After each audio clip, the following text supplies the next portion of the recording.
Alors, en attendant les derniers, je vais procéder à l'appel.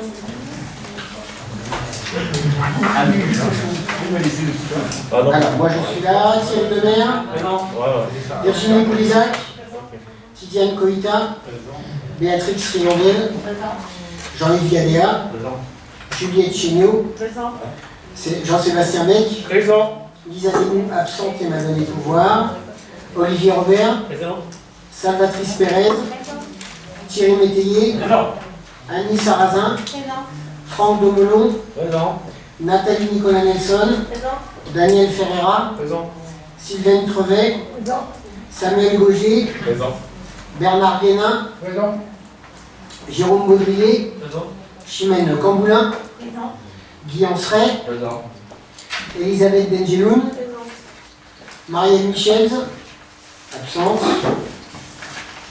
Ludovic Landrier, absent, Nathalie Moine, elle arrive, elle sera absente. Elle sera absente.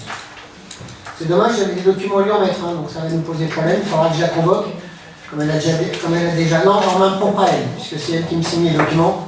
Puisqu'on en est à la séquence du tribunal, je lui remettrai à elle en main propre et qu'à elle. Très bien. Sébastien Lefranc, présent. Kelly Citadel Velin, absente aussi. Bien. Et Olivier Henry, absent aussi. Alors.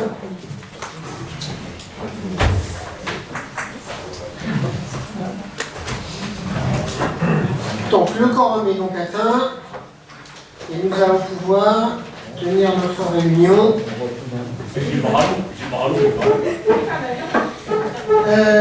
On est en secrétariat de séance. Je vous propose la candidature de Béatrix Riondel. Est-ce qu'il y a des oppositions à ce que ce soit Béatrix notre secrétariat de séance, notre secrétaire de séance, pardon? Pas d'opposition. Bien, donc Béatrix Riondel, vous serez la secrétaire de séance. Et comme d'habitude, le personnel administratif est autorisé à prendre la parole pour compléter les réponses si le besoin s'en faisait sentir. On va démarrer, avant de démarrer notre ordre du jour, on va vous faire une petite présentation sur les premiers slides du nouveau site internet. Vous savez qu'on avait dit qu'on allait refondre le site internet. Alors, c'est pas ni de la coquetterie ni quoi que ce soit, hein, c'est d'abord parce que on a besoin de se mettre en conformité avec le RGPD, puisque notre site était tellement ancien, il datait d'avant notre arrivée. Hein, donc il était très bien à l'époque où il a été fait, hein, il n'y a pas de critique sur le site, mais simplement il est aujourd'hui dépassé et plus évolutif. Et avec tout ce qu'il y a à modifier dessus, aujourd'hui on est obligé de faire une refonte complète. Donc Xavier de la com qui a travaillé dessus avec le prestataire que l'on a choisi, va vous faire une petite présentation déjà pour vous dire un petit peu comment ça va fonctionner. Voilà. Xavier, c'est à toi. Bonjour. Donc là, c'est vraiment la première époque du site. On a fait quelques petites mises en page pour vous le montrer ce soir. Donc notamment la page des élus.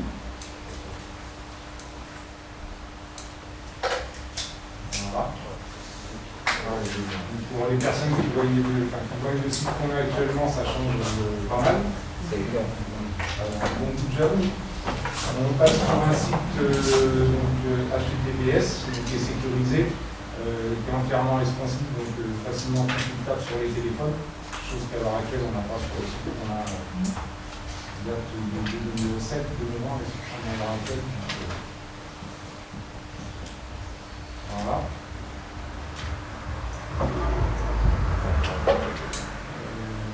Une page qui est presque faite. C'est la page d'histoire, pareil.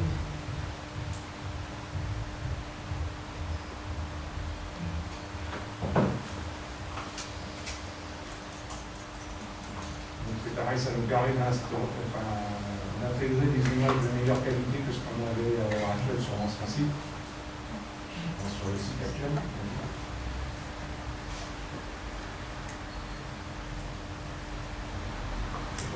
Alors ici on ne voit pas trop, on aura un moteur de recherche qui sera dynamique. Au fur et à mesure que les gens taperont le mot qu'ils recherchent, en fait notre site leur proposera automatiquement les liens qui peuvent les intéresser.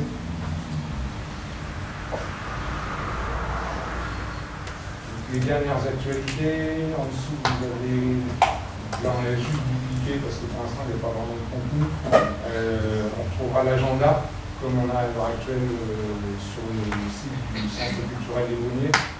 On trouvera les dates directement. Les gens pourront choisir si c'est des actus sur les associations qui cherchent. Ils pourront filtrer par association. Il est beaucoup plus intuitif, c'est ça, hein, dans le moteur de recherche.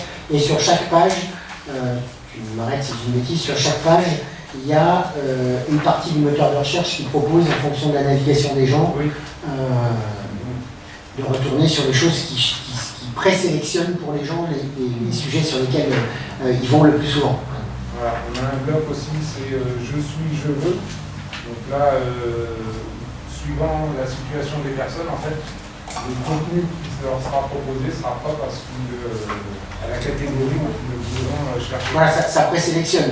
Voilà. Ça évite d'avoir un menu complet, genre je suis parent, on va forcément aller chercher le portail famille ou ce genre de choses. Ou si je suis une association, voilà, ça permet de présélectionner dans le menu et d'aller plus rapidement. Parce que la personne du site nous expliquait qu'en fait, aujourd'hui, les temps où les gens restent sur les pages sont extrêmement restreints et extrêmement courts. Et donc s'ils ne trouvent pas tout de suite la piste ou l'information qu'ils veulent, ils vont zapper et passer à côté. Voilà. Donc c'est pour ça qu'il y a besoin d'être intuitif un petit peu à la place des gens, mais ça permet d'avoir une meilleure utilisation du site. Il y en a que ça n'intéresse pas. Hein? Non, rien. Voilà.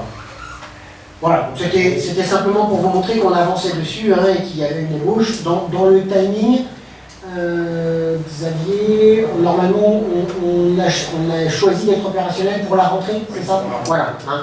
Donc l'été va nous permettre de pouvoir fonctionner, à savoir qu'en plus il n'y aura pas de coupure entre l'ancien site et le nouveau site. Il y aura juste une période de 48 heures où en fait, dans le temps que le moteur de recherche, pareil, tu m'arrêtes si je dis une bêtise, si j'ai pas tout enregistré, le temps que le moteur de recherche Google comprenne qu'il faut envoyer sur le nouveau site par rapport à l'ancien, ça fonctionne. En fait, c'est aux connexions et la quantité. Pouf, après, dès qu'on tapera Ville de Saint-Patus, au bout de 2 ou 3 jours où on sera allé plus sur celui-là que sur l'ancien, c'est celui-là qui montera en tête de ligne. Bon voilà, ça c'est des techniques qu'on ne maîtrise pas, mais ça veut dire qu'on pourra annoncer que le site est opérationnel, donc les gens iront dessus pour voir le nouveau site. Le temps qu'ils aillent dessus, en l'espace de 2 jours, il y aura eu beaucoup plus de connexions sur le nouveau que sur l'ancien, et hop, ça, entre guillemets, ça fera disparaître du début de la liste l'ancien site au profit du nouveau. Voilà, hein. Ce qui fait qu'on aura, nous, la chose qui est intéressante, c'est qu'on n'aura pas de rupture dans l'information ou dans les connexions, en particulier avec le portail famille, etc., pour les habitants. Il n'y aura pas de problématique de dysfonctionnement. On n'aura pas une page qui marquera le site est en cours de machin, veuillez renouveler plus tard. Non, ça n'existera pas. Erreur statique. Ok. Allez, on va passer à notre ordre du jour, qui est assez chargé ce soir. Et on va commencer par la délibération numéro 1, qui est l'adoption du procès verbal du dernier conseil que vous avez eu dans les envois dématérialisés. J'ai pas reçu de remarques ou d'observations avant. Y en a-t-il en séance? Ou est-ce qu'on peut passer au vote? Je vous propose de passer au vote. Y a-t-il des votes contre? Y a-t-il des abstentions? Donc le compte rendu est adopté à l'unanimité. Merci. Et on va passer à la délibération numéro 2, et c'est Thierry Lemaire sur l'adoption du compte de gestion du trésorier. Du centre médical. Du centre médical.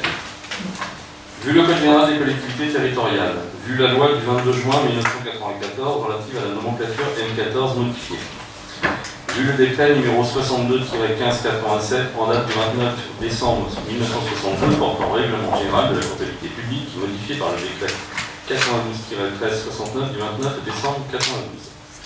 Vu la délibération en date du 23 septembre 2016 créant un budget annexe pour le centre médical des sources, vu l'exposé du rapporteur, le conseil municipal, afin d'avoir délibéré, arrête le compte de gestion au montant suivant.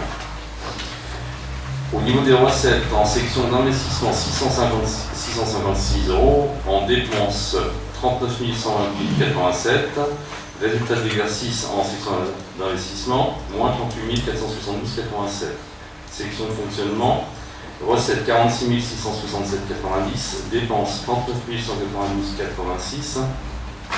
Résultat 7 475,04 € en fonctionnement.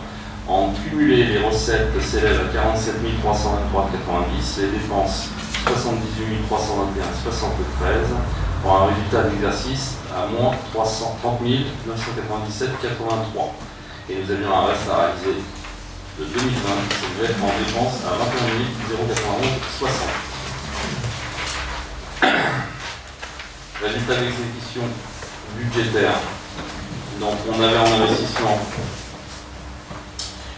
en résultat de la clôture de l'exercice 2019, 183 620,52 €, en fonctionnement 37 474,70 €, pour un total de 221 095,22 €. Résultat de l'exercice 2020, moins 38 472 € en investissement et en fonctionnement plus 7 475,04 €, en cumulé, moins 30 987,83 €. Donc le résultat clos de l'exercice 2020, investissement plus 145 147,65 €, en fonctionnement plus 44 949,75 €, en cumulé plus 180 097,39 €.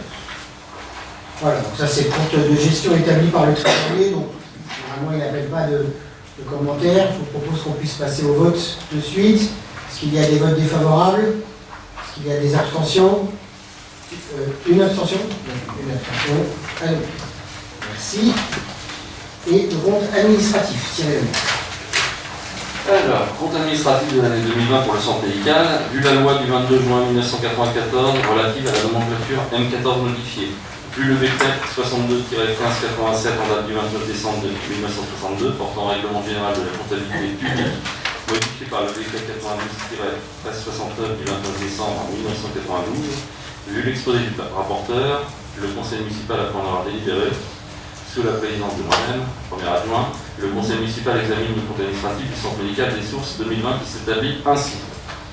Section de fonctionnement, dépenses 39 192,86, recettes 46 667,90. Section d'investissement 39 128,87 en dépenses, 656 € en recettes. Report de l'exercice N-1. En report en section de fonctionnement, il y avait 37 474,70, en section d'investissement 183 620,52. Total des réalisations plus report en dépenses 78 321,73 et en recettes 268 419,12. Les restes à réaliser s'élèvent en section d'investissement en dépenses à 21 091,60. Le résultat cumulé, section de fonctionnement en dépenses 39 192,86 pour des recettes à 84 142,60. Section d'investissement, dépenses 60 220,47 pour des recettes à 184 276,52. Résultat cumulé 99 413,33 en dépenses et 268 419,12 en recettes.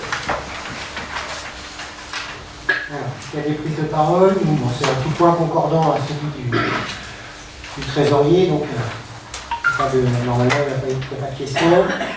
Il y a des prises de parole ou pas? Non? Donc on peut passer au vote. Donc je vais comme d'habitude sortir de la salle puisque c'est la présentation de mon compte administratif. Et c'est Thierry qui fait le vote. Qui vote contre? Abstention? Une. Donc le compte administratif de l'année 2020 pour santé médicale est adopté. C'est bon, monsieur le maire, vous pouvez revenir. Bien, merci de votre confiance. On va pouvoir passer au point suivant, qui est traditionnel, hein, c'est l'affectation des résultats du centre médical des sources, et c'est Franck Develon, le rapporteur. Affectation des résultats de l'exercice 2020 centre médical des sources. Vu le Code général des collectivités territoriales, vu l'instruction budgétaire comptable M14, considérant qu'il y a lieu de procéder à l'affectation du résultat de fonctionnement constaté au compte administratif 2020, vu l'exposé du rapporteur, le conseil municipal, après en avoir délibéré, décide d'affecter les résultats 2020 au budget au budget 2021 de la manière suivante. Financement de la section de fonctionnement 002, 44 949,74 €. Solde d'exécution de la section d'investissement reporté 001, plus 145 147,65 €. Alors, s'il y a des prises de parole, est-ce qu'on peut passer au vote? Bon, c'est une affectation classique, hein, rien de fondamental. Alors, est-ce qu'il y a des votes défavorables? Est-ce qu'il y a des abstentions? Une abstention.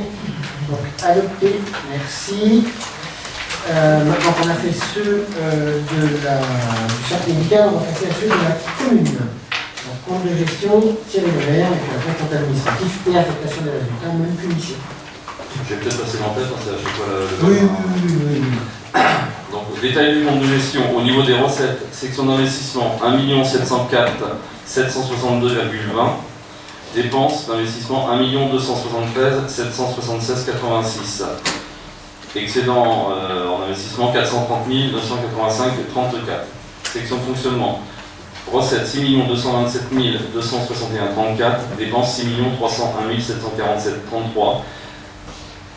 Résultat de l'exercice en fonctionnement moins 74 485,99. Total des sections, recettes 7 932 023,54, dépenses 7 575 524,19, résultat de l'exercice plus 356 499,35, et il y avait des restes à réaliser en dépenses à hauteur de 36 718,57. Résultat d'exécution du budget 2020. Donc, investissement, donc résultat à la clôture de l'exercice 2019, moins 352 384,12. Résultat de l'exercice 2020, plus 430 985,34, ou un excédent de 78 601,22. En fonctionnement, résultat 2019, plus 322 530,48. Par affecté à l'investissement sur l'exercice 2020, 118 375,24. Résultat de l'exercice 2020, moins 74 485,99. Résultat à la clôture de l'exercice, plus 129 669,25. En cumulé, on arrive à un résultat de l'exercice 2019 à moins 29 853,64. Par affecté à l'investissement sur l'exercice 2020, 118 415,24. Résultat de l'exercice 2020, plus 356 499,35. Ce qui fait un résultat de clôture de l'exercice 2020 à 208 270,47. Bien, donc ça c'est le compte de gestion du trésorier. Je propose de passer au vote. Est-ce qu'il y a des votes défavorables? Est-ce qu'il y a des abstentions? Une. Donc, adopté. Et nous passons à la délibération numéro 6 sur le compte administratif de la commune.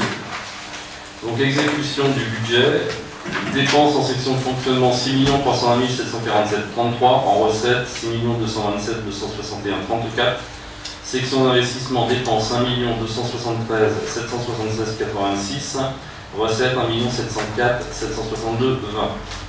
Report en section d'investissement de l'exercice L-1, 352 384,12 pour l'investissement et pour le fonctionnement, en recettes 204 155,24. Ce qui fait un total des réalisations en dépenses à 7 927 908,31 et en recettes 8 136 178,78. Il y avait des restes à réaliser, à reporter, donc en dépenses. En section d'investissement, 36 718,57. Donc, résultat cumulé, section de fonctionnement, 6 301 747,33 en dépenses. Recettes, 6 431 416,58 en recettes, je l'ai dit. Section d'investissement, 1 662 879,55. Et en recettes, 1 704 762,20. Total cumulé, dépenses, 7 964 626,88. Et en recette 8 136 178,78. Voilà, donc pareil, en concordance avec le compte de gestion du trésorier. Est-ce qu'il y a des prises de parole ou est-ce qu'on peut passer au vote? Pas de prise de parole, on va passer au vote et donc je sors de la salle.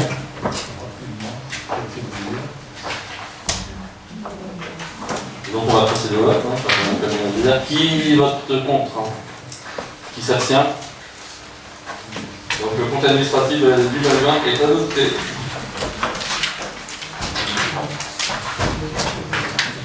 Bien, merci de votre confiance. Et on revient à la même punition que tout à l'heure aussi, l'affectation des résultats. Donc, Franck Delon.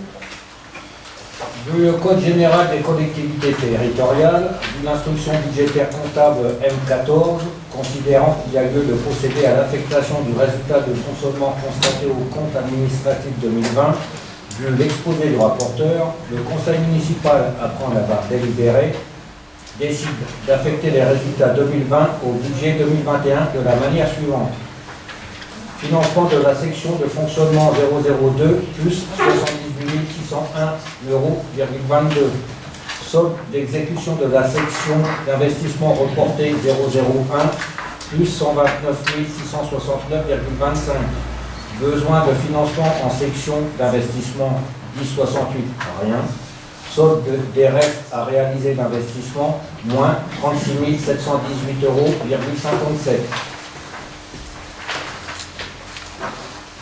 Bien. Pareil, je pense que ça ne nécessite pas de questions. Est-ce qu'on peut passer au vote? Y a-t-il des votes contre? Des abstentions? Une abstention. Donc, adopté. Merci. Voilà, pour les parties administratives, réglementaires. Et nous passons à la délibération numéro 8, c'est encore Thierry Lebert qui s'y colle pour une petite décision modificative du budget.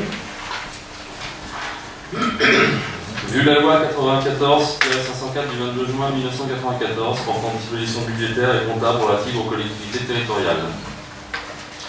Vu l'article L. 1612-11 du Code général des collectivités territoriales permettant l'adoption de modifications au budget par l'organe délibérant. Vu le budget primitif adopté par délibération du Conseil municipal en date du 14 avril 2021. Considérant qu'il convient de prendre acte des décalages enregistrés par rapport aux prévisions budgétaires antérieures dans le cadre d'une décision modificative, vu l'exposé du rapporteur, le conseil municipal, après en avoir délibéré, approuve la décision modificative numéro 1 comme suit. Chapitre 11, 20 116 €. Chapitre 22, 2908,69. Chapitre 67, 2400.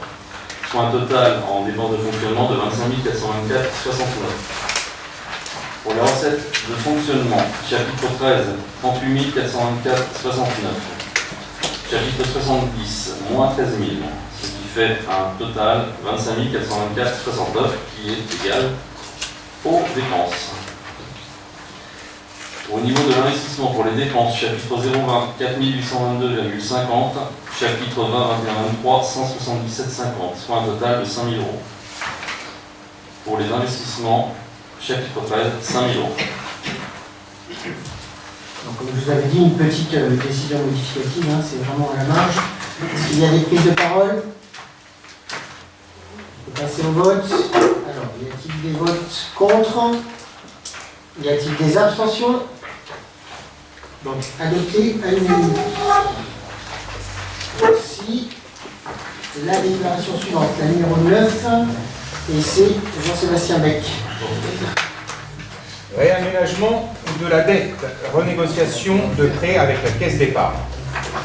Vu le Code général des collectivités territoriales, vu la proposition de la caisse d'épargne Île-de-France portant sur un emprunt total de 2 465 746,12 €, correspondant au refinancement de la totalité du capital restant dû des prêts numéro 57 49 315, 59 53 391, 95 52 007, 98 21 750 et des indemnités dues au titre du refinancement pour un montant de 161 742,47 €.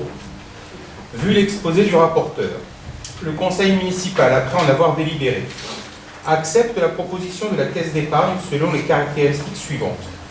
Montant 2 465 746,12 €. Date d'effet le 10-06-2021. Date de première échéance 10-09-2021 en intérêt et 10-03-2022 en capital et intérêt. Différé d'amortissement 6 mois. Durée 20 ans. Taux fixe de 0,98%.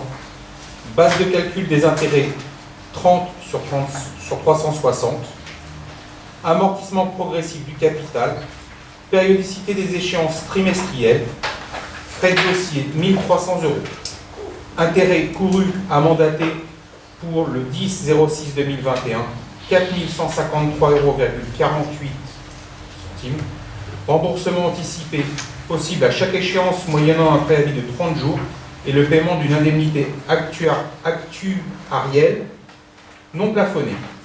Autorise Monsieur le maire à signer l'ensemble des documents contractuels relatifs au contrat de prêt décrit ci-dessus avec la Caisse d'épargne.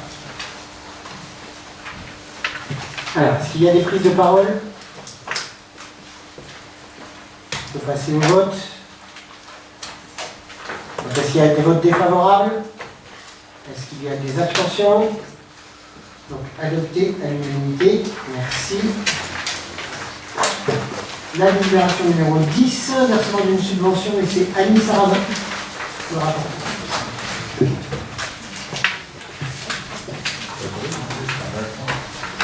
Versement de la subvention 2021 et d'une subvention exceptionnelle à l'association VNC.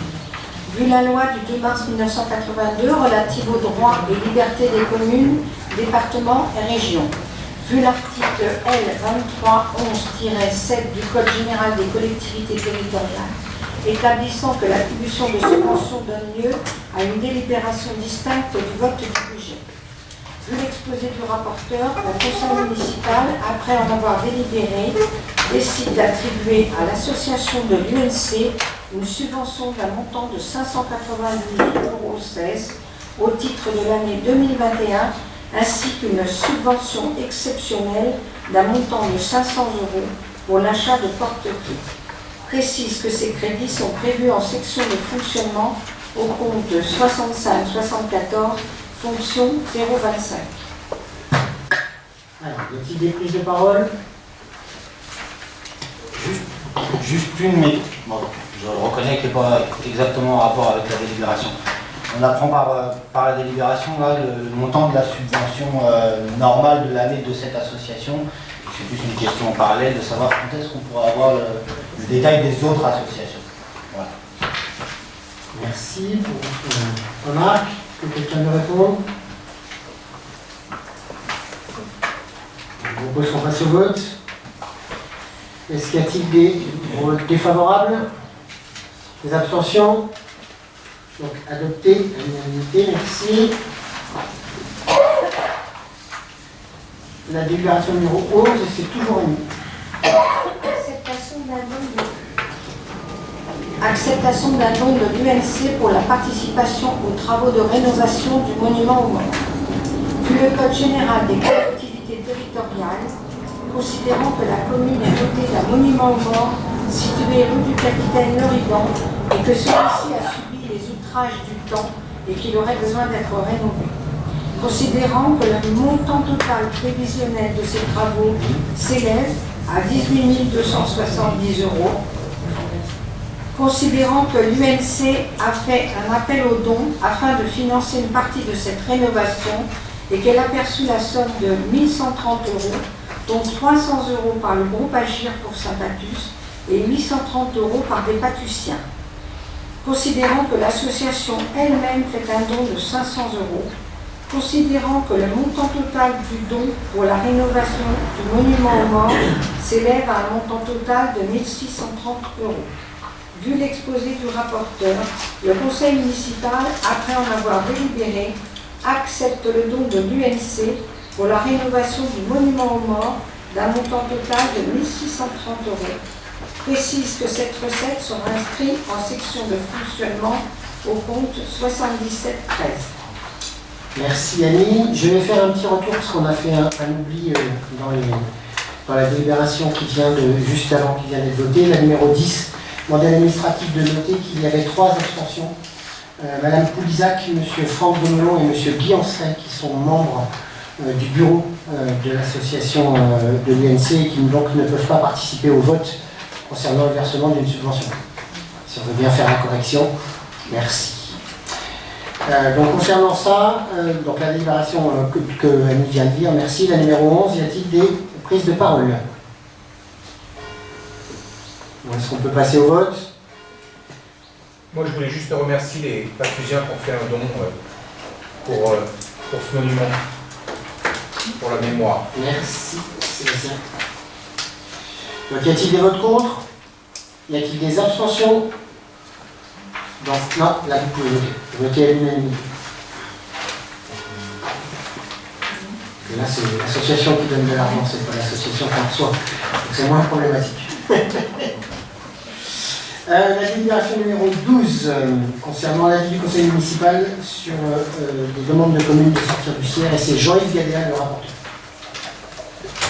Avis du conseil municipal sur les demandes de plusieurs communes de se retirer du syndicat intercommunal d'énergie en réseau, le CIR, du canton de Plessouilly et communes limitrophes. Vu le Code général des collectivités territoriales, notamment ses articles L5211-19 et L5211-25-1, vu les délibérations des communes d'Annette-sur-Marne, Charmentré, Choconin-Neuf-Montier, Compan, Grécy, Chèvres-le-Chapitre, Iverny, Le Mini-Lamelot, Beauregard, Montgé-en-Goël, Moussy-le-Neuf, Nantouillet, Boisserie, Précy-sur-Marne, Tribardou, Vinante, dans lesquelles se demande de se retirer du CIR. Vu la délibération du conseil syndical du CIR numéro 6-22-04-2021 en date du 22 avril 2021, donnant son accord au retrait des mêmes communes, considérant que chaque commune membre doit se prononcer sur ses demandes de retrait, vu l'exposé du rapporteur, le conseil municipal, après en avoir délibéré, émet un avis favorable au retrait de ces communes-là, précise en application de l'article L5211-25-1 du CGCT que le retrait n'entraînera aucune conséquence financière ou patrimoniale pour les communes concernées. Alors, est-ce qu'il y a des prises de parole? Juste avoir votre avis sur les raisons qui poussent ces communes à sortir de ces syndicats. Et surtout d'en intégrer d'autres, parce que du coup, en regardant un petit peu, on voit qu'ils sortent de syndicats pour en intégrer d'autres. Donc qu'est-ce qui peut justifier ce genre de choses? Alors, je ne peux pas parler à la place des communes. Maintenant, le CIR avait un marché qui se termine en fin d'année là. Il était convenu avec chacun que chacun pourrait reprendre sa liberté. C'est un syndicat dans lequel il y a plus de 40 communes. Il y en a une petite quinzaine qui souhaitent sortir, soit pour reprendre leur indépendance, soit pour adhérer au SDES, le syndicat départemental, qui gère en particulier l'éclairage public. Voilà. Donc moi personnellement je m'abstiendrai puisque je préside ce syndicat. Donc j'ai le pouvoir de Lisa, donc Lisa vote pour, mais moi je m'abstiendrai. Voilà. On peut passer au vote. Y a-t-il des votes défavorables? Des abstentions? Une. Donc adopté, merci.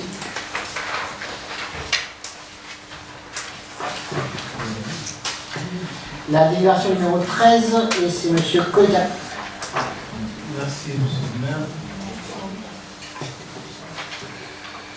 Modification du règlement intérieur des services. Restauration scolaire, accueil de loisirs, accueil périscolaire et études surveillées. Vu le Code général des collectivités territoriales, vu la délibération numéro 6 du 12 mars 2021 portant approbation des modifications apportées au règlement intérieur des services périscolaires, considérant qu'il est nécessaire d'apporter des modifications à ce règlement intérieur, vu l'exposé du rapporteur, le conseil municipal, après en avoir délibéré, approuve le règlement unique modifié annexé à la présente délibération qui restera valable jusqu'à la prochaine délibération. Alors, est-ce qu'il y a des prises de parole? Oui. La première sur... alors, plus par...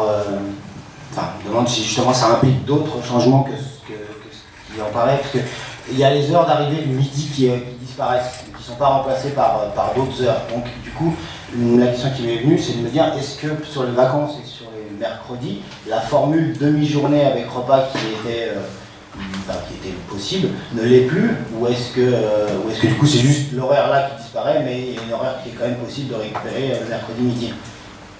Elle ne l'est plus. Donc il n'y a plus la formule demi-journée avec repas. D'accord. Et derrière la formule demi-journée tout court, elle n'existe plus non plus. Oui, il n'y a plus de formule demi-journée. Voilà, pour. Pardon. Vous m'avez entendu? Non, j'ai pas. Il n'y a plus de formule demi-journée. Voilà. Et la deuxième remarque portait sur l'autre modification qui implique de fournir un certificat de travail des 2 parents pour la restauration scolaire. Du coup, la question c'est est-ce que ça veut dire que dans le est-ce qu'il y a une priorisation du coup qui va être donnée à la cantine aux parents, aux familles dont les 2 parents travaillent, ou est-ce que c'est une mesure administrative supplémentaire? C'est une mesure administrative supplémentaire. D'accord.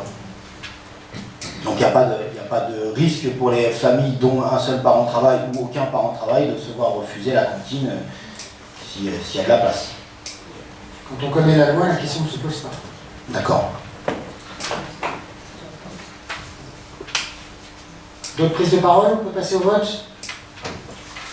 Est-ce qu'il y a des votes défavorables? Des abstentions? Donc adopté à l'unanimité, merci. Signature d'une convention d'occupation, et c'est Thierry Métier. Merci Monsieur le maire. Signature d'une convention d'occupation du domaine public pour l'installation temporaire d'une guinguette. Vu le CGCT, vu la demande d'occupation du domaine public effectuée par la société Au Petit Cochon pour l'installation temporaire d'une guinguette, vu la proposition de convention d'occupation du domaine public. Pardon. Qu'est-ce que j'ai dit? C'est pas une guinguette. Vu la proposition de convention d'occupation du domaine public pour l'installation temporaire d'une guinguette chez Nina, sur le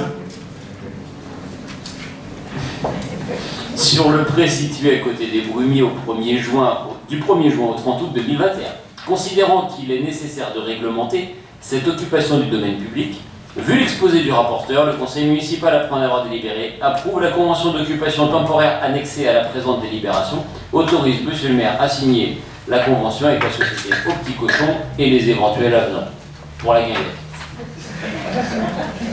Je voudrais préciser avant de donner la parole que quand on connaît bien Thierry, c'est le seul à qui on pouvait donner la délibération avec le petit cochon dedans à citer. Voilà. Est-ce qu'il y a des prises de parole? Merci monsieur le maire.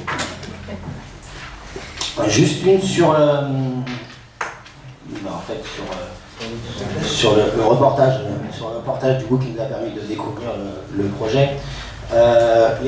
Sur le montant sur les travaux qui sont actuellement réalisés, la question c'est de savoir qui réalise ces travaux, enfin, qui paye sur tous ces travaux, et de savoir si c'est nous qui les payons, de savoir sur le montant de ces travaux et sur quelle ligne budgétaire a été affecté ces travaux. Les travaux sont à la charge du pétitionnaire, pas la nôtre.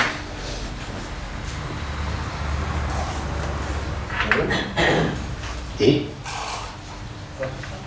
pas la nôtre. Donc les travaux de la dalle qui sont faits sont à la charge de l'entreprise. Merci.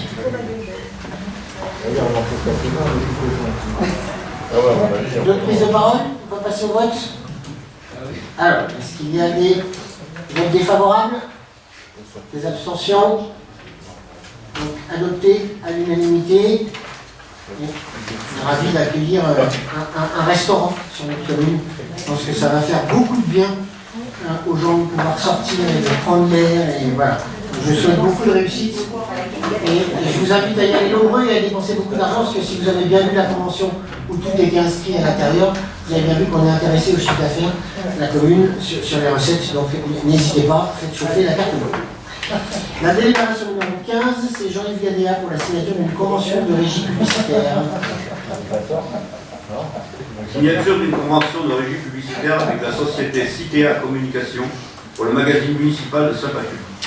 Vu le Code général des collectivités territoriales, vu la proposition de convention de régie publicitaire du magazine bimestriel Le Grand Sympathique avec la société Citea Communication, considérant qu'en contrepartie de la vente d'espaces publicitaires, la société s'engage à faire imprimer et à livrer 2500 exemplaires du magazine à la mairie, quel que soit le chiffre d'affaires réalisé sur la vente des pages de publicité. Vu l'exposé du rapporteur, le conseil municipal, après en avoir délibéré, approuve la convention annexée à la présente délibération, autorise Monsieur le maire à signer la convention avec la société Citea Communication. Est-ce qu'il y a des prises de parole? On peut passer au vote. Donc, est-ce qu'il y a des votes défavorables? Est-ce qu'il y a des abstentions? Donc, adopté. Merci.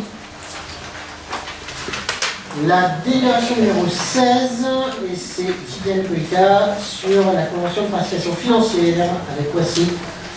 Merci, Monsieur le maire. Signature d'une convention de participation financière aux interventions du service jeunesse au collège Jean Desbarres de Ouassy. Vu le Code général des collectivités territoriales, vu la proposition de convention de participation financière avec la mairie de Ouassy, ayant pour objet la formalisation du soutien de la ville de Ouassy pour les projets du CESC du collège Jean Desbarres, et la détermination des conditions de sa participation financière concernant le temps de travail des agents d'animation de la ville de Saint-Patus pour assurer le partenariat avec le collège et mener des interventions auprès des collégiens.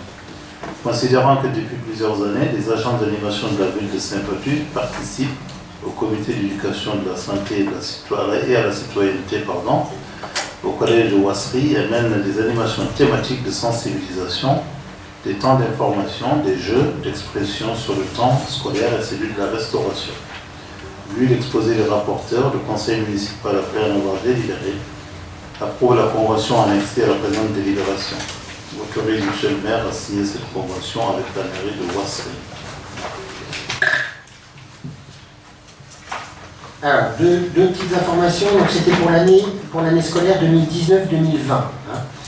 Parce qu'on n'avait pas eu le temps de le faire.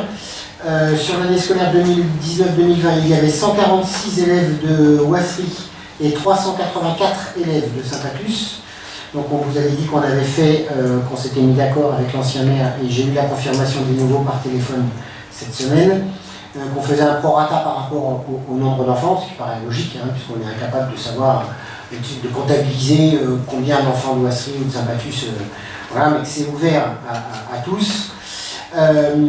Donc il a été comptabilisé 502h30, donc plus de 500 heures d'intervention, ce qui est quand même excessivement important.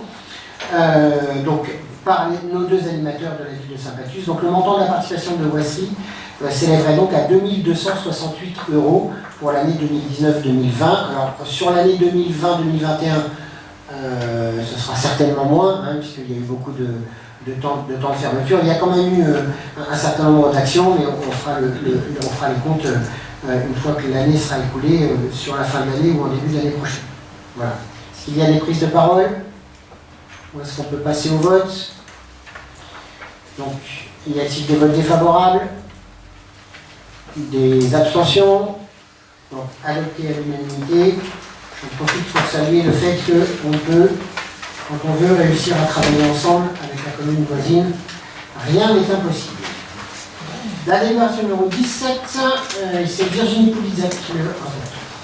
Modification du tableau des effectifs, création de postes. Vu la loi numéro 84-53 du 26 janvier 1984 portant statut de la fonction publique territoriale. Vu l'article 34 de la loi numéro 84-53 du 26 janvier 1984, en vertu duquel les emplois de chaque collectivité ou établissement sont créés par l'organe délibérant de la collectivité ou de l'établissement. Vu le Code général des collectivités territoriales. Vu l'exposé du rapporteur, le conseil municipal, après en avoir délibéré, décide de créer les postes suivants correspondant à des avancements de grade et des recrutements. Un poste de rédacteur principal de 2e classe à temps complet. 2 postes d'adjoint administratif principal de 2e classe à temps complet. Un poste d'adjoint d'animation principale de 2e classe. Un poste d'adjoint d'animation principale de 1re classe à temps complet. Un poste d'adjoint d'animation principale de 1re classe à temps non complet à 28h30. Un poste d'adjoint technique principal de 2e classe à temps complet. Un poste d'adjoint technique principal de 1re classe à temps complet. Un poste d'adjoint technique à temps complet. Modifie ainsi le tableau des emplois permanents de la commune. Alors, une de précision avant d'ouvrir le dialogue. Donc tout le monde a bien compris que ce n'était pas des embauches et des créations. Hein. Les créations de postes sont, la plupart du temps, c'est des agents qui sont déjà chez nous, mais qui changent de grade. Et donc, quand on a des grades de disponibles, on les affecte dessus. Quand il n'y en a pas, il faut bien les créer pour pouvoir les nommer. On est en cours de recrutement aussi d'une DRH pour renforcer le service, et on fera, une fois qu'on aura recruté une DRH, on fera un balayage, parce qu'on a fait pas mal de créations ces dernières années, mais on n'a pas fait de fermeture. Il y a besoin de temps en temps de faire un balayage sur des postes qui sont plus utilisés ou qui sont trop bas en matière de grade. Et donc, j'espère d'ici la fin de l'année, on pourra refermer un certain nombre de postes qu'on a d'ouverts aujourd'hui, mais qui ne nous servent pas et dont on n'a pas la vision, qui nous serviront rapidement. Quand c'est des postes sur lesquels on sait qu'on aura, puisque les avancements de grade, hein, c'est piloté dans le temps, c'est sur les carrières des agents, donc c'est bien carré et bien piloté. Quand on sait qu'on n'a pas de raison de garder ces postes-là ouverts, on les fermera, parce que ça permet d'alléger un peu le système. Voilà. Est-ce qu'il y a des prises de parole là-dessus? Est-ce qu'on peut passer au vote? Donc, y a-t-il des votes contre? Y a-t-il des abstentions? Donc, adopté. Alors, la délibération numéro 18, c'est sur la modification du règlement intérieur du conseil municipal. Donc, c'est moi qui vais m'en charger. Donc, vu le code général des collectivités territoriales, vu la délibération numéro 12 du 11 septembre 2020, portant adoption du règlement intérieur du conseil municipal, considérant que pour le bon déroulement des séances, des débats et des opérations de vote, il est nécessaire de réglementer l'utilisation des téléphones portables et des tablettes au sein du conseil municipal. Vu l'exposé du rapporteur, le conseil municipal, après en avoir délibéré, approuve le règlement intérieur modifié annexé à la présente délibération, qui restera valable jusqu'à la prochaine délibération. Donc l'article qu'on vous propose de rajouter, ce sera l'article 17 bis, puisqu'il y avait déjà un article 17, réglementation sur l'utilisation du téléphone portable, afin de faciliter le bon déroulement des séances du conseil municipal et de permettre à tous de débattre dans de bonnes conditions sur les points inscrits à l'ordre du jour. L'utilisation des téléphones portables et tablettes au cours des réunions est interdite si celle-ci n'a aucun lien avec les affaires courantes. Un téléphone d'astreinte, dont le numéro est le suivant, le 06 01 88 01 99, est à disposition des élus et communicable à tous leurs proches en cas d'urgence, et ce téléphone sera sur la table des administratifs pour que chacun autour de cette table, évidemment en cas d'urgence, puisse être joint par quelqu'un de la famille ou par l'entourage si c'était nécessaire. Voilà. Est-ce qu'il y a des prises de parole? Forcément. Bon, après avoir découvert cette délibération, on a forcément saisi un petit peu tous ceux qui pouvaient nous conseiller dessus, donc entre la préfecture, le contrôle de légalité et même certains juristes pour s'assurer savoir si c'était possible ou pas. Alors la réponse elle est très claire. Ils ont tous renvoyé vers des délibérations, des jugements qui ont été donnés dans ce sens.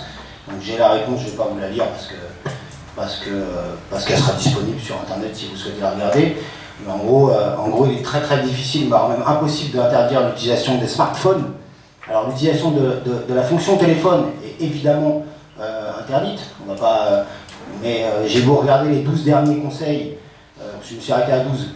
Il n'y a à aucun moment, personne dans cette salle n'a fait sonner son téléphone, donc à aucun moment ça n'a troublé ni l'ordre public, ni même le déroulement du débat. Pas une seule fois vous avez fait une remarque, donc l'utilisation de la fonction d'appel me semble être justifiée, même si elle ne s'est jamais présentée. Pour le reste, un téléphone portable aujourd'hui, un petit smartphone, a plein d'autres fonctions sur lesquelles vous n'avez pas le droit d'interdire les gens. C'est un accès à la communication, c'est un accès à Internet, c'est accès à des documentations, à des fonctions telles que la calculatrice ou d'autres systèmes qui peuvent aider les personnes à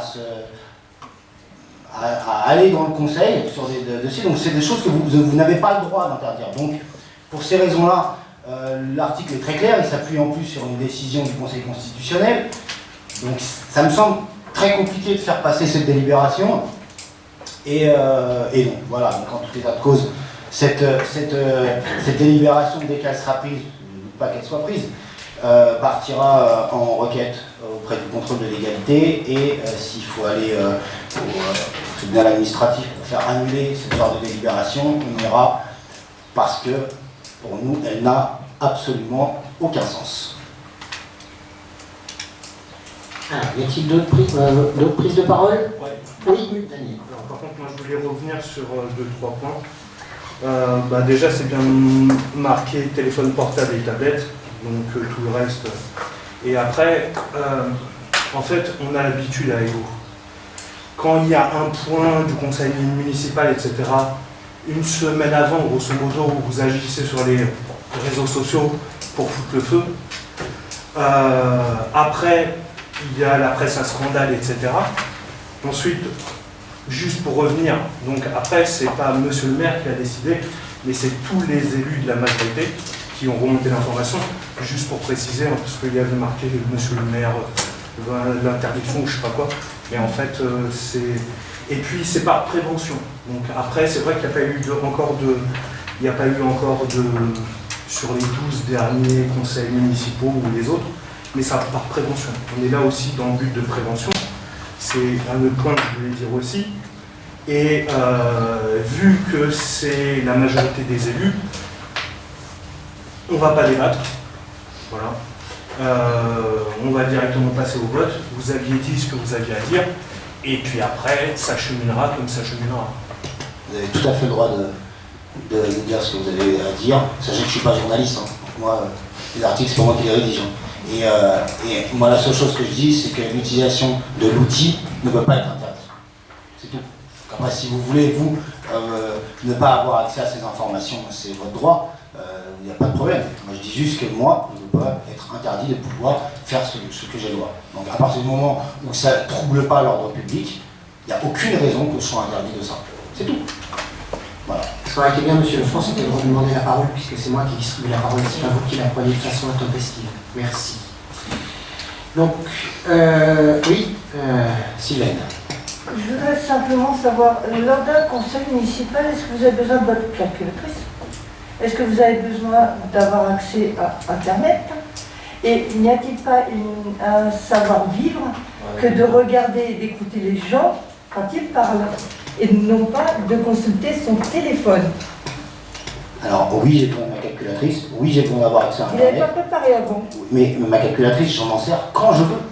Si vous faites tout de mémoire, tant mieux pour vous. Mais c'est votre droit, il n'y a pas de problème. Hein. Mais moi, si je veux utiliser ma calculatrice, j'utilise ma calculatrice. Si je veux lire mes documents sur mes mails, je lis mes documents sur les mails. Si je veux communiquer avec des gens qui me renseignent en direct sur ce qui se passe, je communique avec des gens. C'est pas un problème, c'est juste que c'est autorisé. Donc, vous n'avez... Eh bien ouvert. Voilà. Nous allons passer au vote. Y a-t-il des votes défavorables? Donc, 1. Y a-t-il des abstentions? Donc, adopté à la grande majorité. Délibération numéro 19, et c'est Virginie Poulizac. Demande de subvention de dotation générale de décentralisation pour les bibliothèques. Vu le Code général des collectivités territoriales, considérant que la commune dispose d'une bibliothèque municipale et souhaite rendre son accès accessible aux personnes à mobilité réduite, considérant que ce projet de mise en accessibilité est éligible à la DGD, considérant que le montant total prévisionnel de ce projet est le suivant: montant hors taxe 8 414,40 €, TVA à 20%, 1682,88 €, total TTC 10 097,28 €. Vu l'exposé du rapporteur, le conseil municipal, après en avoir délibéré, approuve le projet selon le montage financier suivant. Création d'une rampe d'accès PMR à la bibliothèque municipale. Montant hors taxe 8 414,40 €, TVA 20%, 1682,88 €, montant TTC 10 097,28 €. Moyens financiers, l'État DGD, taux 45%, montant 4 543,78 €. Total 4 543,78 €. Reste à charge de la collectivité 5 553,50 €. Autorise Monsieur le maire à solliciter une subvention au titre de la DGD 2021 pour la création d'une rampe d'accès PMR à la bibliothèque municipale. Alors, est-ce qu'il y a des prises de parole? Est-ce qu'on peut passer au vote? Donc ça fait partie des investissements directement lié à notre politique sur l'accessibilité des bâtiments. Ça, c'est une première partie. Vous le verrez d'ici la fin de l'année. On aura une très très grosse campagne de mise en accessibilité, j'en profite pour le dire parce que c'est des informations qui sont généralement souhaitées. Une mise en accessibilité des stations de bus, voilà, sur la commune. Il y a pratiquement une trentaine de mises en accessibilité. Vous vous souvenez, il y avait eu des tests qui avaient été faits sur deux, du côté du stade et du côté des marronniers. Donc voilà, on aura ça qui sera fait cette année. On en revient à la délibération, je m'écarte un petit peu. Est-ce qu'il y a des votes défavorables? Est-ce qu'il y a des abstentions? Donc adopté, merci. Et la délibération, numéro 20, il y a les deux. Monsieur le maire, merci. Fourniture de trousses aux élèves des classes élémentaires et écoles de Saint-Catuus. Vu le Code général des collectivités territoriales, considérant que la municipalité a la volonté de réaugmenter le budget de fourniture scolaire et d'en faire bénéficier directement les familles, considérant la volonté de l'équipe municipale d'offrir à la rentrée prochaine une trousse comprenant 4 stylos bic, une gomme, un taille-crayon, une règle, un crayon de papier, des crayons de couleur, un bâton de colle et une paire de ciseaux à bout rond à chaque élève des classes élémentaires des 2 écoles de la ville, vu l'exposé du rapporteur. Le conseil municipal, après en avoir délibéré, approuve le projet proposé ci-dessus, autorise monsieur le maire à procéder à l'acquisition de cette trousse.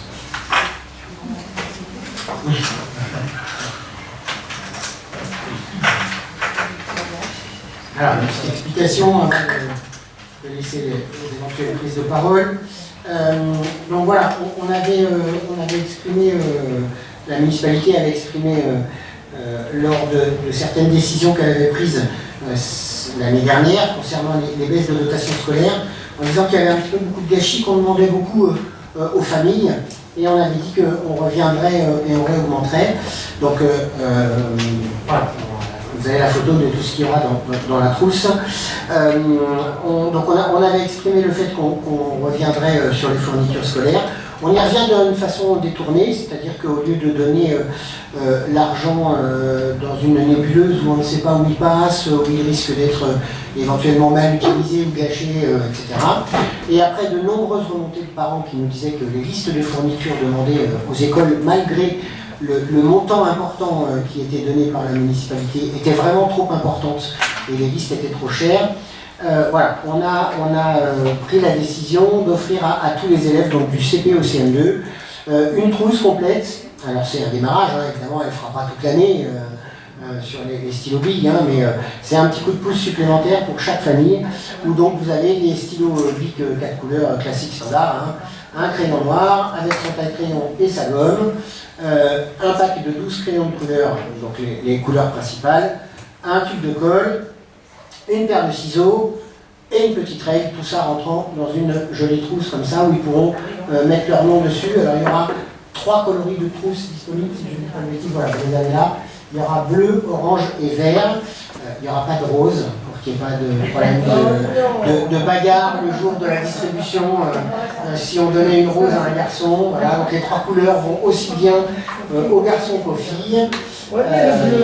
Et voilà, pas de choix, tout cela sera donné à la rentrée à chaque élève de la commune, soit comme on vous l'a dit. Alors, on n'a pas tout à fait le chiffre exact puisque ce sera dans l'été, hein, mais nous aurons un peu plus de 500, entre 520 et 530 élèves qui seront équipés de cette manière-là. Voilà. Est-ce qu'il y a des prises de parole? Oui. Il y a un public qui vient là. C'est interdit au public, par contre, C'est interdit au public. il y a un matou qui va rentrer. Ça ferme la porte sinon. Ah non, c'est une boutade, mais il rentre vraiment par contre.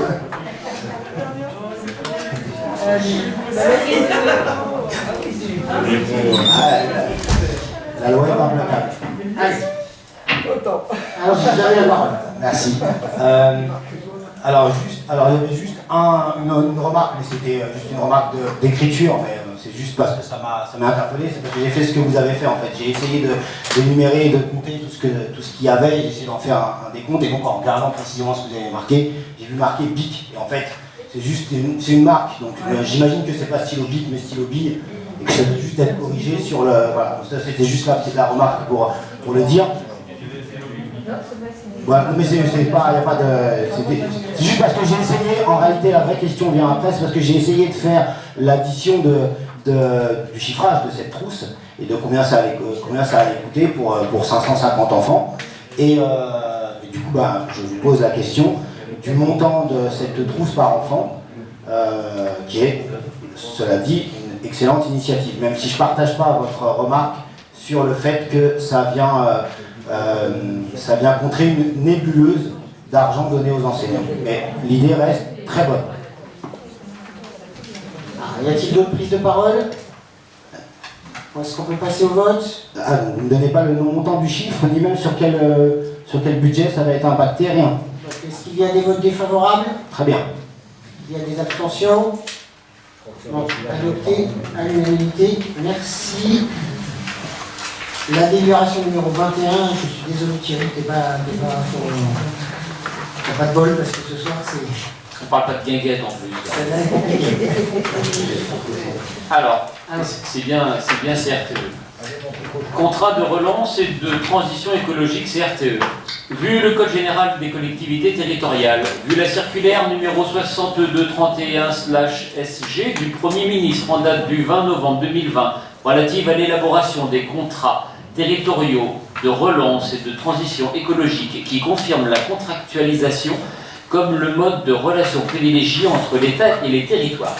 Considérant que le CRTE est la nouvelle forme de contractualisation de l'État avec les collectivités et les acteurs locaux, considérant que le CRTE répond à une triple ambition, transition écologique, développement économique et cohésion territoriale, considérant que le CRTE a pour objectif de simplifier et unifier les dispositifs de contractualisation existant avec une logique de guichet unique à travers l'EPCI. Considérant que ces contrats sont conduits par les préfets de département avec l'appui de l'Agence nationale de cohésion des territoires, la NCT, et qu'ils doivent être signés avant le 30 juin 2021. Considérant que le périmètre du CRTE a été défini avec les services de l'État sur l'ensemble du territoire de la communauté de communes Plaine et Mont-de-France, et qu'elle constitue le guichet unique pour l'élaboration du CRTE du territoire. Considérant que dans ce cadre, la communauté de communes Plaine et Mont-de-France a défini les 8 orientations suivantes. Orientation 1, définir un cadre de développement territorial stratégique qui permette le développement du territoire tout en limitant l'artificialisation des sols et qui vise à réduire les inégalités sociales et territoriales. Orientation 2, développer une mobilité plus durable prenant en compte les spécificités du territoire et les besoins des habitants. Orientation 3, encourager la rénovation énergétique du patrimoine public et poursuivre le maillage des équipements publics afin de garantir un accès de qualité aux services tout en s'engageant dans une démarche d'économie d'énergie. Orientation 4, poursuivre les engagements de la collectivité en faveur de la réduction et de la valorisation des déchets selon les principes des 3 RV et accompagner les changements de comportement, notamment pour l'éducation du développement durable. Orientation 5, promouvoir des pratiques agricoles et alimentaires durables dans une logique d'économie circulaire et de préservation de la biodiversité. Orientation 6, préserver la ressource en eau ainsi que les milieux aquifères, prévenir les risques d'inondation et protéger la biodiversité tout en optimisant les équipements publics d'eau et d'assainissement. Orientation 7, offrir un cadre de vie de qualité aux habitants du territoire en leur mettant à disposition notamment des équipements de santé performants et de proximité. Orientation 8, assurer un développement économique et numérique prenant en compte les spécificités et les savoir-faire locaux du territoire qui favorisent les commerces et artisans de proximité qui se basent sur la mise en valeur et la préservation de l'environnement. Considérant que le CRT est un outil évolutif et qu'il convient d'inscrire dans un premier temps les actions matures et planifiées à court terme 2021-2022 au travers de fiches actions et dans un second temps des projets à moyen terme au travers de fiches projets. Considérant que la commune souhaite inscrire au CRTE les projets communaux suivants: réalisation d'un nouveau gymnase à énergie positive, montant prévisionnel 4 226 250 € hors taxe et une réalisation prévisionnelle sur 2024-2025. La rénovation du gymnase existant estimée à 800 000 € hors taxes et une réalisation prévisionnelle sur 2025-2026. Construction d'un accueil de loisirs maternels pour un montant estimé à 1 799 175 000 € hors taxes et une réalisation prévue sur 2022-2023, ainsi que les aménagements des espaces extérieurs pour un montant prévisionnel de 570 157,35 et une réalisation prévisionnelle sur 2022-2023. Extension de l'accueil de loisirs élémentaires existant pour un montant évalué à 716 651,25 € hors taxes et une réalisation prévue sur 2023-2024. Le conseil municipal, après en avoir délibéré, décide de s'engager dans le contrat territorial de relance et de transition écologique de la communauté de communes des Plaines et Monts de France, demande au président de la CCPMF d'inscrire au CRTE les actions communes citées dessus. Autorise le président de la communauté de communes des Plaines et Monts de France à signer avec l'État, au nom du maire, le CRTE et tous les documents afférents. Autorise le maire à solliciter les subventions auprès des différents partenaires financiers et à signer tout document relatif au dossier de subvention. Précise que les crédits et les recettes nécessaires sont prévus au budget selon les années de réalisation. Merci. Avec plaisir. Alors, est-ce qu'il y a des prises de parole? Donc, une petite explication rapide pour vous dire que c'est une délibération qu'on prend en urgence avec l'intercommunalité, puisque on n'a pas le contour final et complet de ce que va être le CRTE. On sait simplement que l'État nous dit qu'il va mettre 10 milliards sur la table et qu'il va s'appuyer sur la structure administrative des services de la préfecture, sur la DETR au niveau préfecture départementale et au niveau de la DSIL sur la préfecture de région. Simplement, quand on prend ces deux dispositifs-là, ce sont des dispositifs qui ont déjà des affectations et sur lesquels on a déjà fait des demandes de subventions en direct dans nos plans de financement sur la mandature, qui ont déjà 14 milliards, eux. Donc on ne sait pas si les 10 milliards vont en sus des 14 milliards pour doper et subventionner un peu plus et relancer effectivement, dans ce cas-là, ce serait un vrai contrat de relance économique, ou si c'est dans ces 14 milliards qu'il y a une partie des 10 milliards du CRTE. Voilà, on ne sait pas trop. Donc la prudence étant mère de toute voilà. Merci. Je cherchais le mot. On a préféré avec l'Interco inscrire tous les sujets sur lesquels nous étions avancés et sur lesquels on allait travailler sur cette mandature pour ne pas risquer de passer à côté de financement si à un moment donné on dit mais on les a demandés communalement et qu'on nous dit ah ben non ça c'est finançable par le CRTE, il aurait fallu le demander intercommunalement et puis continuer à les demander communalement si jamais on les a mis sur le CRTE et qu'on nous dit bah non, ça c'est des subventions qu'il aurait fallu demander de façon communale. Voilà. Donc c'est encore un petit peu flou, mais le président de l'Interco nous a demandé si on était d'accord d'agir comme ça, et effectivement, on lui a dit que c'était à nos yeux, la bonne solution, d'où la délibération de ce soir. Est-ce qu'il y a des votes défavorables? Des abstentions? Donc, adopté. Merci. Alors, si je ne me trompe pas, on va épuiser notre ordre du jour. Il me reste les comptes rendus de délégation à vous donner. Donc depuis le dernier conseil, il n'y en a eu que deux.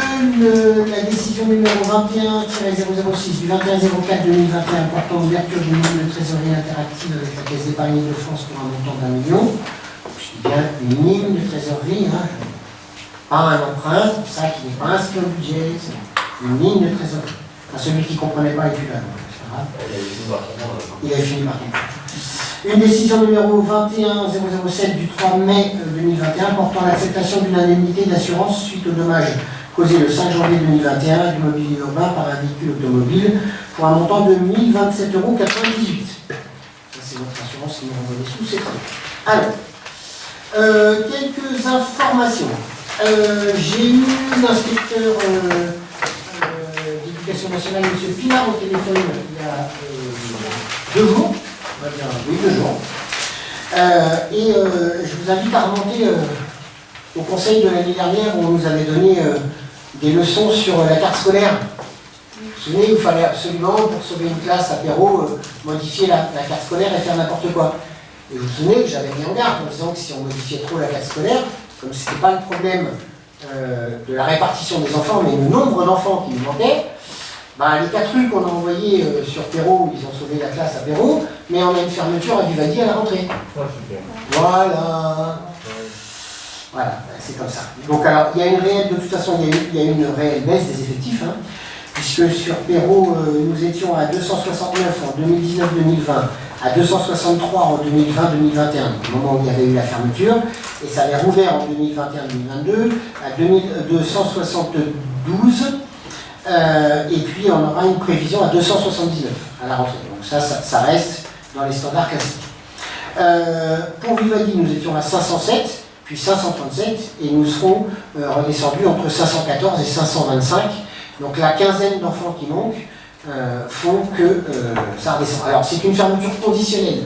Il y aura donc un comptage à la rentrée, c'est-à-dire que la classe sera fermée dans les prévisions de classe. Donc ils étaient à 21 là, c'est ça, en nombre de classes. Donc il y aura une classe de moins, donc si c'était 21, c'est 20, et si c'était 20, ce sera 19, mais je crois que c'était 21. Donc ça redescendra à 20. Et si effectivement, entre-temps, dans l'été, il y a eu de nombreuses arrivées, ce qui malheureusement n'arrivera pas, la classe pourrait être réouverte. C'est ça qu'on appelle une conditionnelle. Quand c'est une définitive, c'est de toute façon elle est fermée, mais quand c'est une conditionnelle, il y a un comptage sur le jour de la rentrée. Alors ça affiche un peu le bazar parce que on constate le jour de la rentrée, puis 2 jours après, il y a un conseil avec la DAZN départementale qui entérine l'ouverture, et donc au lundi d'après, les gamins font classe pendant une semaine, et on chamboule tout une semaine après. C'est très intelligent, mais c'est le mode de fonctionnement de l'éducation nationale, et ça, on n'y peut pas grand-chose. Ça ne paraît pas nécessaire, non, pas pour l'instant.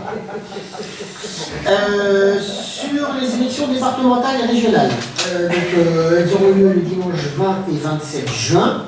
L'organisation des bureaux de vote, en suivant les nouvelles directives gouvernementales, ne seront pas modifiées, c'est-à-dire que les bureaux sont aux endroits où ils sont. Hein, les locaux que l'on a, on les a fait valider par la préfecture, on n'a pas besoin de les déplacer, parce qu'il y a des endroits où, puisque je vous rappelle qu'il y a à la fois les mesures de distanciation, et en plus de ça, il y a 2 bureaux de vote, puisqu'il y a des élections et départementales et régionales. Hein. Donc il y a eu une autorisation de mutualisation d'un certain nombre à la fois de postes et de personnes pour réduire le nombre. Mais je réitère la chose suivante, c'est que la démocratie fonctionne avec ses élus et ses élus bénévoles, et que donc tout le monde est non seulement le bienvenu, mais est fortement invité à faire de son mieux et participer de son mieux, même avec un petit peu de temps, à la tenue des bureaux de vote. C'est comme ça que notre démocratie fonctionne. On communiquera d'ailleurs sur tout ça dans les temps prochains. Alors un petit point intéressant, là, où on va encore dire que peut-être je rêvais, mais je vais vous annoncer les créations de commerce qu'on va avoir sur la commune dans les semaines à venir. C'est assez impressionnant l'engouement qu'il y a pour notre commune.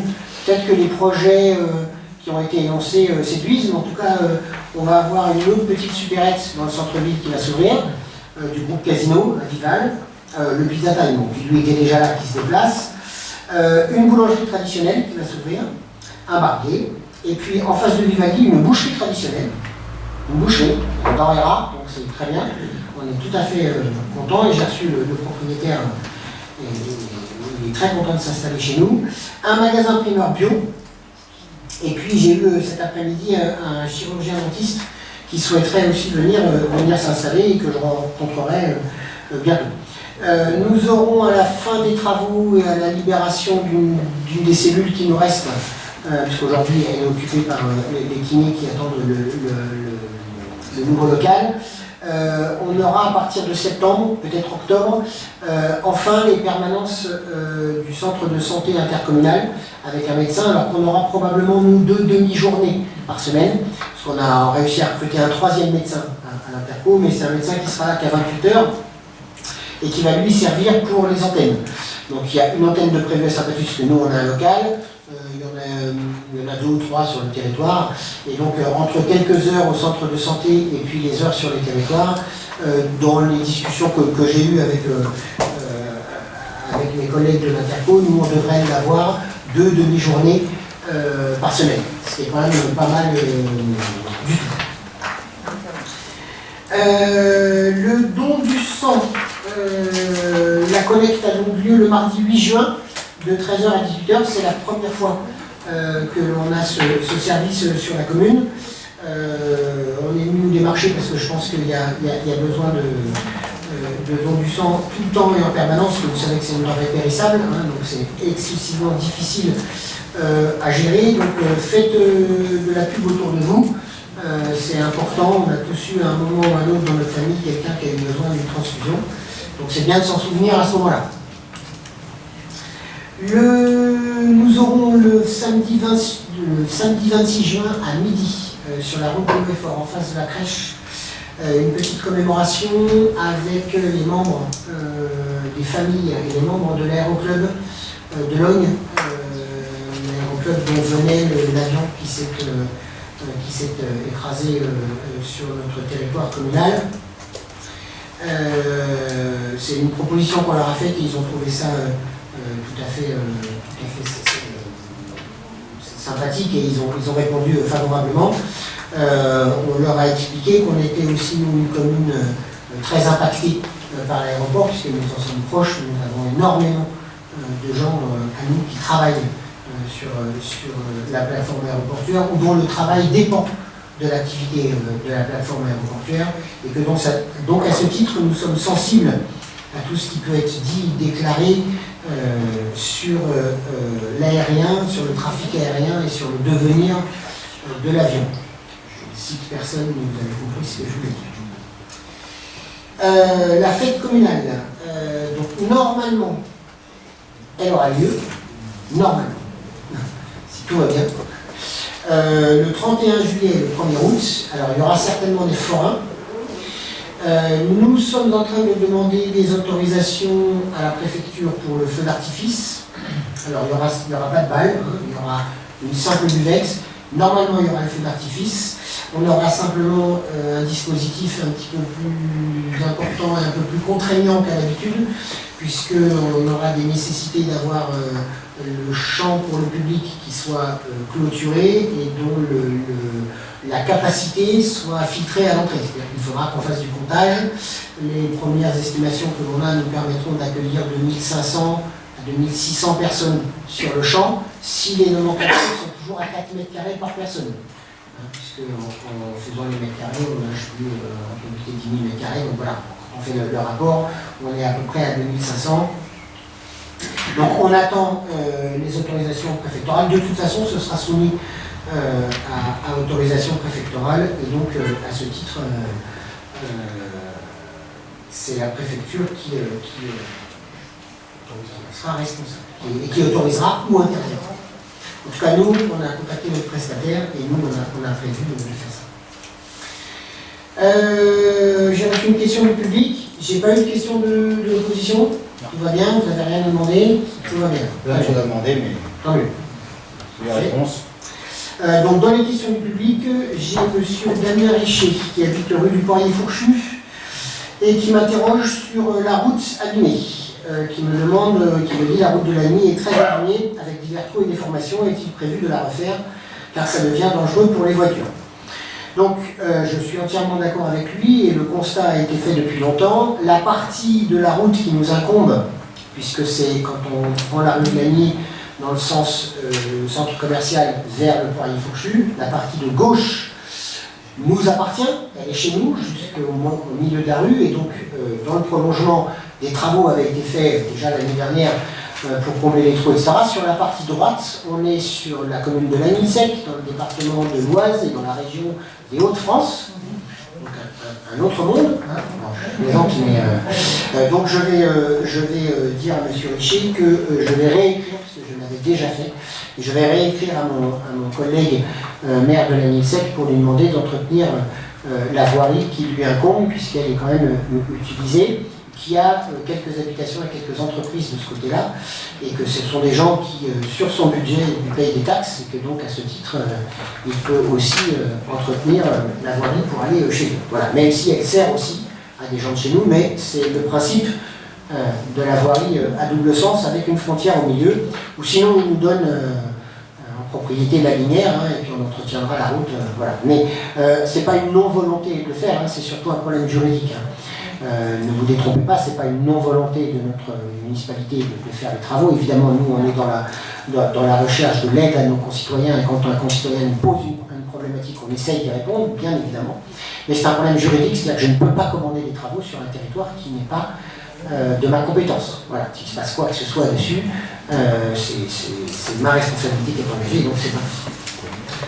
Voilà, et la deuxième question, c'était une maman sur les tarifs scolaires, mais je lui avais déjà répondu, et c'est une question qu'on a déjà traitée en conseil, donc je ne reviens pas dessus, je lui referai une réponse directe.